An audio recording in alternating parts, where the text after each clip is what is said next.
People are laughing maniacally. They're charged up.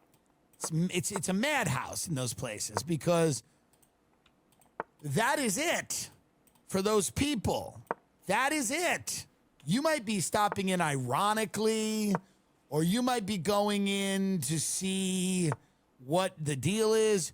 Their lives are that bar. They are there as much as they can be, 24/7. So they're in their element. They're having an uncomfortable amount of fun sometimes. And then when they have breakdowns and they get really sad, they're also there. They don't leave. They don't go away to have their moments. Everything, the whole tapestry of life, the highs and lows, are there. And, you know, it's good to see what that is like. And I did it when I was in my early to mid-20s and then got out of that and decided I wanted to have another life, which I also recommend. But I will say this, I don't regret the time I spent sitting in that bar, drinking alcohol with people, doing cocaine, you know, and talking about nothing. Because that's what those bars are. You don't really talk about anything.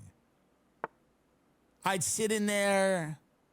People's children would come in crying and go, they try, you know, a woman would come in and she'd try to drag her husband out. She'd be like, you've been here 3 days. You have a daughter. You disgust me. And he'd be like, fuck you, get out of here. And the daughter, the 11-year-old daughter would be behind her. And he'd be like, I can't believe you're using her to come in here and make a point. And then she'd leave, and the kid and her are crying, and she'd leave, and the guy looks at me, he goes, she's very selfish. I go, I can tell, I can see how she'd be a problem. And I go, that's very performative, bringing the daughter in here. I go, I don't like that one bit. And he goes, I agree. And then we would, you know, do shots and drink. It is a nice time to kind of connect with different people, but you should learn exactly where your threshold is. Where is your limit? How big of a piece of shit are you willing to be? David Carr, who was a media reporter for the New York Times, wrote a book called The Night of the Gun.